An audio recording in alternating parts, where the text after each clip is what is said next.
WRPB studios.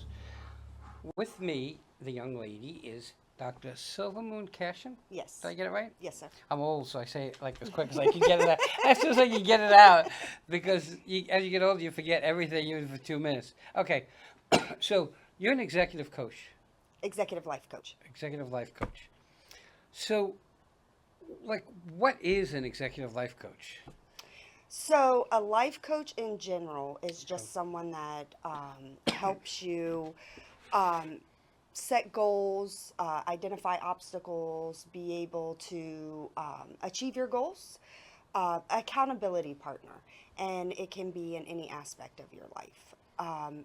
For me, an executive life coach means that my niche is more for aspiring Excuse me. entrepreneurs. So I focus more on helping people build businesses, but that doesn't mean that I'll stop there. If anybody needs support or a life coach, then I'm available. So, you're a PhD in what? I have a PhD in business administration, Okay. and I specialized in healthcare administration. Okay, so first of all, how long are you around the industry? I've been in the healthcare industry for 23 years now. Oh wow, a long time Yes, sir. since you were two. Since I was 18. You better off with when I say two. Why did you have to argue with that? Since you were two. Okay. Well, I think the labor laws would not like that. Okay. So, what made you go this direction into this? Into life coaching. Yeah. So there were quite a few different things that made me do it. Number one, I feel like in management, you're coaching anyway. You're coaching people to aspire, to achieve their dreams. And it's just for one area. In terms of your business, right? Your Right. employees, it's your business, but you're inspiring them to do what they want to do. My cousin and I, we went on a trip to Gainesville and we had talked about it for a while. And then on the way up, we were speaking about it. And I was like, you know what? I do this already, so let's just do it. So here we are. So it's you and your cousin. Yes, and we do have two additional coaches, yes. Okay, and you coach all over the state. Yes, because we're virtual. Okay. So honestly, we do have one client that's in Europe. Oh wow. So we will do it globally. You know, it's So- virtual, so you don't have to. That's you just have to true. adjust to the time. Welcome to the world of technology. Yes. So, the question becomes, who's your clientele? Is it Joe who wants to start a bagel store, or is it Fred who has a TV sales store? I mean, All of the above. okay. And I'm going to guess that you deal mostly with small and medium businesses. Yes. So it would be people that are wanting to start. So it could be Miss Sally that has been cooking, baking, and she wants to start selling her cakes, and she doesn't really know where to start. I'm the starting point. Okay, so what, if somebody wants to utilize your services, Hmm. at what point do they call you? Do they call you when they've spoken to their husband or their significant other and said, you know what, I think it'd be cool to go into business? Or do they call you, or should they call you when, hey, they talk to their partner and they say, you know what, we're going to do a bagel store? Or they talk to you after they're open? When is the best time? Now, they can talk to you, I guess, So all those times, they but when can, is the yes. best?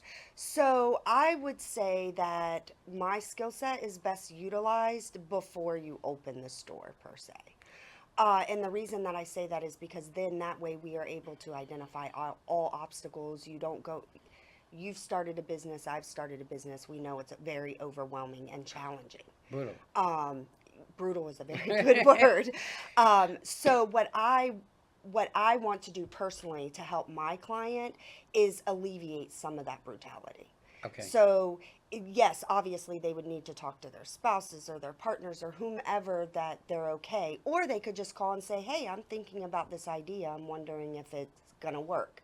And then we'll identify some certain factors and see if it'll work for them. So, could it, when they contact you, can it be generic? Yes. Like they don't know what direction they want to Exactly, take? yes. So you'll say, Miss Sally, you know what? I know you've been baking a long time. Why don't you go into that industry or? So I would only know that she's been baking a long Mhm. time if she discloses that information to Right. me. But yes, that idea. Now, if you come and you're like, Silverman, listen, I was thinking about starting a baking company, but I have two jobs already and I have this and I have that.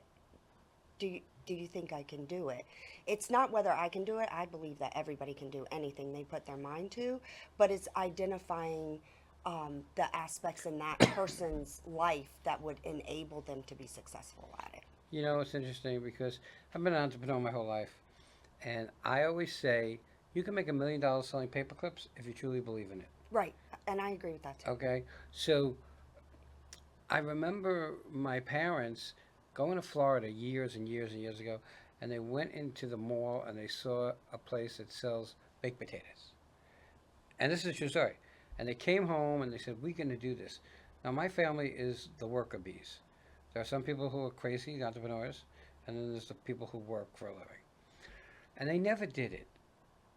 And I think back then there wasn't virtual help, or there was very little help actually back then. Is that something that people should call you and say, hey, you know what? I saw this, thought it was kind of cool. I think we can do it, and that you walk them through it. Yes, they can do that as well.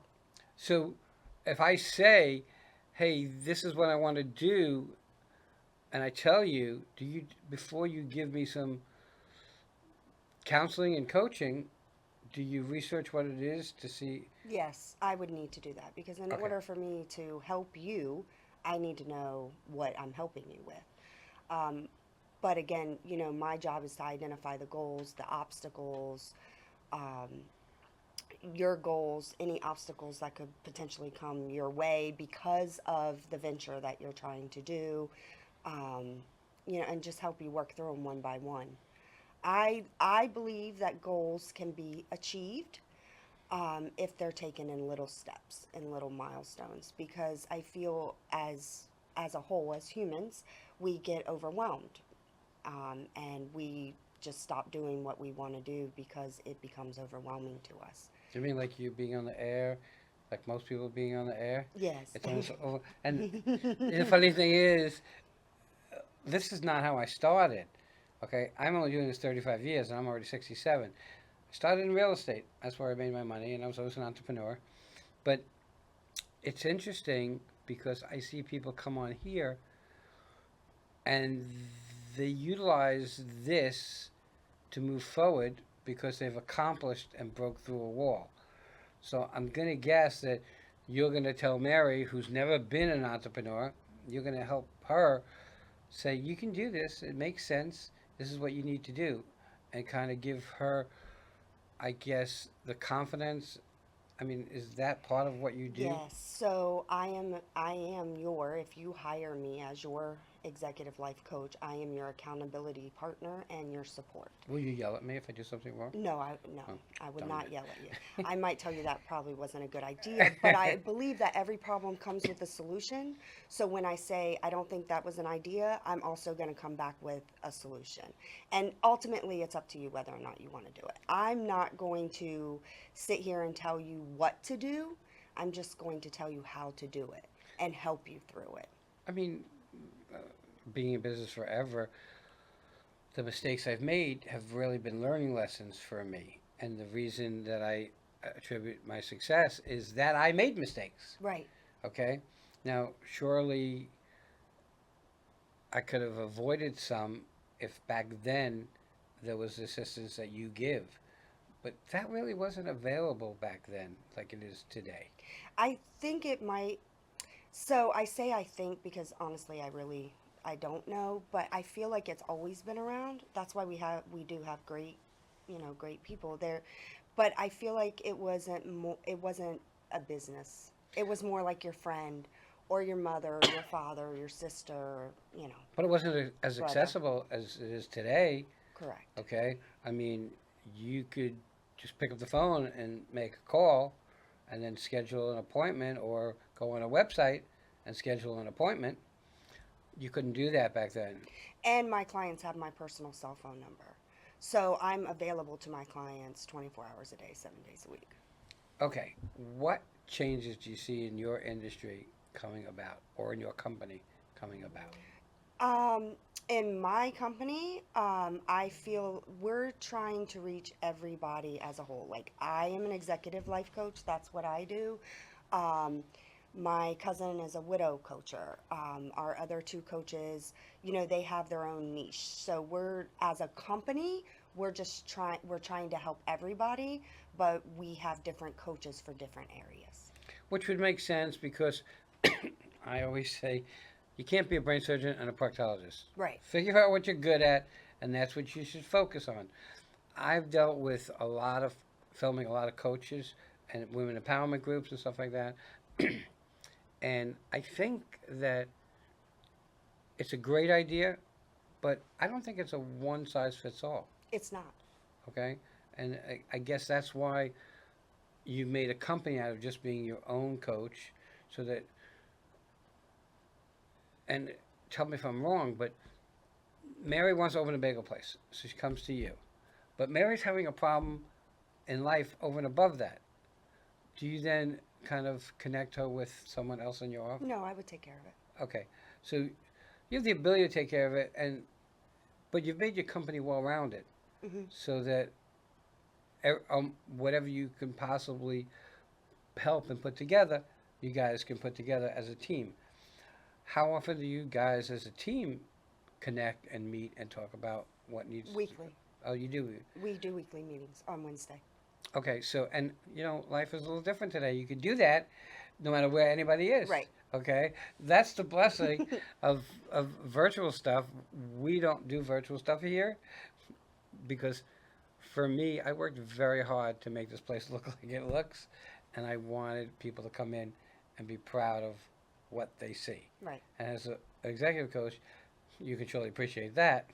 I don't know why people like balk at the idea of getting help. Why do people think that that's a bad thing? Um, I honestly can't answer that. My speculation is, I think just as society, that we just feel that if we're asking for help, that it's failure.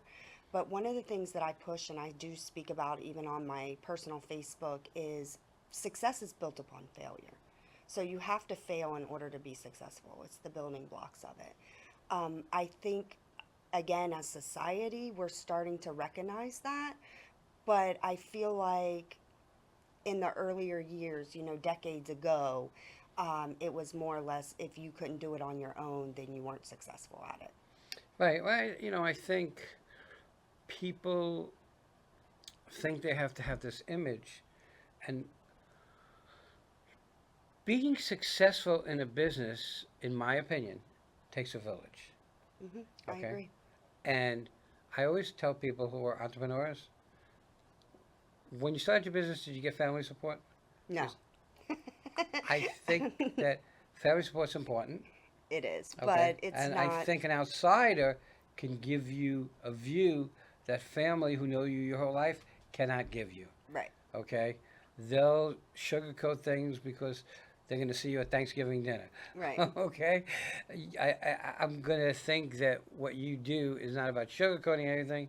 It's about telling you what it is, what you've experienced, what other people have experienced, and utilizing that for them to do what they need to do. Mary's going to open a bagel place. She could probably make the best bagels in the world, but that's not running a business, Correct. okay? And I think that you need help. And for me, what you do, and you call it coaching, sometimes I call it mentoring, Okay. okay? I'm like, all right, I'm torn between those those words. I'm like, and I think everybody needs a mentor, Yes. okay, or a coach. Look, I've been doing this forever, and I mentor a number of people because I've been around forever. But it didn't come from me; it came from someone else mentoring me. Right. Okay, I'm not the end all be all. I don't have all the answers, and I learn something new every day. And I think our success I hate to say it, relies on other people, not just us. I agree with that. Okay? We're getting to the top of our time. How do people find you? You have a website? I do. So our website is www.affirmlifecoaching.com. Okay. And I know you have a phone number, I do. which is sometimes hard to remember for people. So I kind of get that. So I've memorized it by 833 launch you, because that is kind of, The letter U. The letter U. Okay. Be the change and love yourself. But the actual number is 833-528-6248. Everybody, being an entrepreneur is not a DIY project, and I say it about a lot of things. If you try to do it all on your own, you're going to end up spending 5 times more in money and 10 times more in frustration. Get yourself, and I'm going to use a consultant, a coach, a mentor, an accountability partner. It's about a team, and a team will make it work that much better. I want to thank you so much for coming on. Thank you. Everybody have a great day. We'll be right back.